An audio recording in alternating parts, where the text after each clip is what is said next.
tell us a little bit about yourself. Hi, I have taught dyslexia for 32 years. I am a CALT and I am a qualified instructor, so I teach teachers all over the state of Texas. I have come to the conference very excited. I love the Dyslexia Duo. Dyslexia Duo. I listen to them all the time. They Sounds have like ama- it. I know, right? I have a little.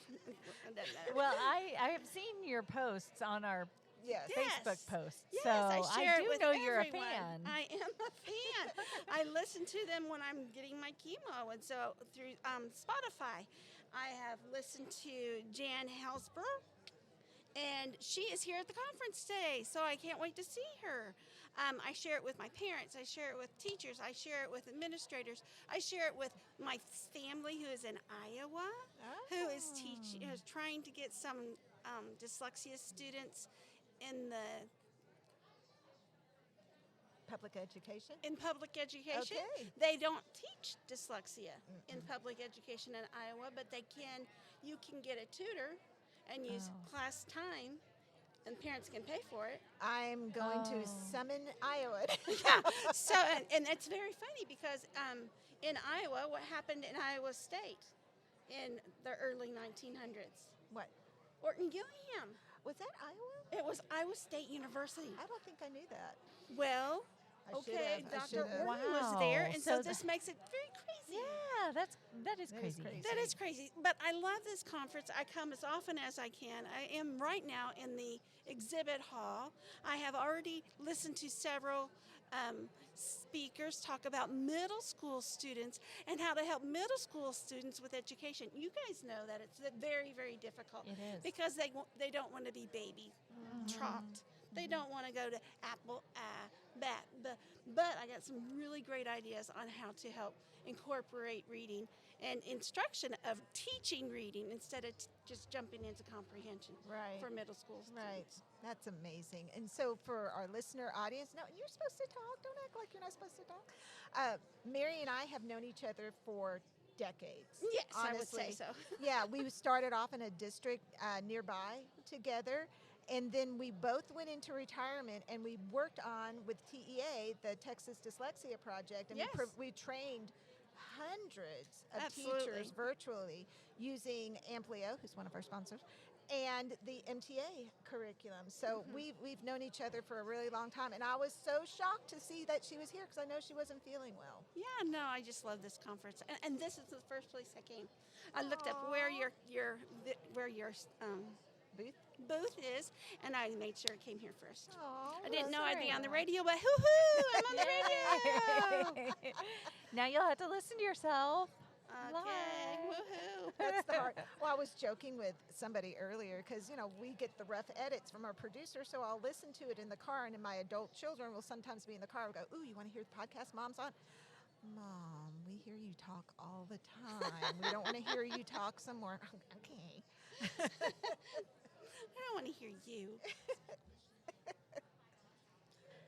So, where do you teach? Oh, I have a business. Since I'm retired now, I have a business. It's called Dyslexia Services of North Texas, and in my business, I do private instruction of students. I assess dyslexia students, and that assessment can be taken into the public school, and they can use it. It's the same type of assessment that special ed would use. I am an educational consultant. There are a lot of parents that don't know what a special ed IEP meeting would entail, and they're very intimidating. So I help them through that process and have them get some kind of expectations and questions that they should ask before we even go into the meeting.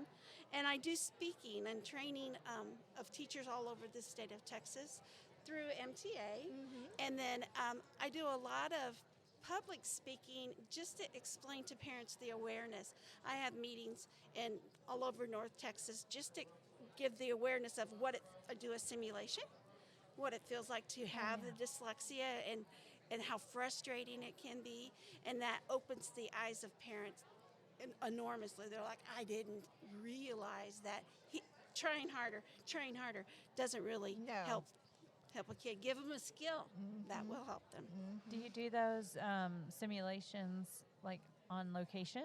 So if somebody do. wanted to hire you to do a simulation, they could. Oh, absolutely. Okay, cool. Absolutely. I have gone into school districts and done simulations for those districts, but a lot of homeschool environments too. Wow. And teach homeschool parents how they can get their kid tested for Right. free if they wanted to, because many times they don't even realize that's available to them. What's the furthest you've traveled out from your house? Oh, I live over by Decatur. So the furthest probably would have been Denton. Oh, that's not horrible. No, it's within like a 50-yard radius. 50-yard. Did I say that? I didn't mean that. It's like go in my 50 mile. backyard. There we are. There they are. And I usually they walk away with the simulation itself, but they also walk away with tips on how to help their students, things on what to ask at IEP meetings, and they all seem very appreciative. Do you use the IDA simulation kit? I use only one part of it because Okay. I have so many other things involved. Okay. I use the one that with the mirror Yeah. and the star. We talked about that. Yeah. Remember? Yeah. That was so That was stressful. an easy one for Yeah. them to take home Yeah. and use. So yeah, that is extremely stressful, and many parents don't even finish it. It's just too difficult for them. Absolutely. Absolutely. Well, is there anything else you'd like to tell our listeners today? It's up to you. You can say what you want. I think that this is a wonderful podcast. I think you need to share it with everybody that you know. I think I've listened to it on Spotify, and I don't know if that's a sponsor or not. It doesn't matter. It doesn't matter. I also encourage that these are really experts, and you can ask them really good questions, and they will answer them. And many times on Facebook, they ask for. They do. You ask for what do you want us to talk about? What do you want us to do? And they do respond. So I just love these ladies. And Thank you, Mary. this is an excellent outreach for families. Instead of going to them and setting up a booth and doing that awareness, just have them listen to the podcast. You can learn so Yeah. much. Yeah. and well, listen at your own leisure. Yes, that's wonderful. That's wonderful. Yeah, driving we're in all the car. busy. Yeah. Oh my gosh, yes. Isn't that the truth? Well, thank you, Mary, so Thank much you, for being on Mary. here, and we'll see you in a little bit. Bye. Bye. Bye.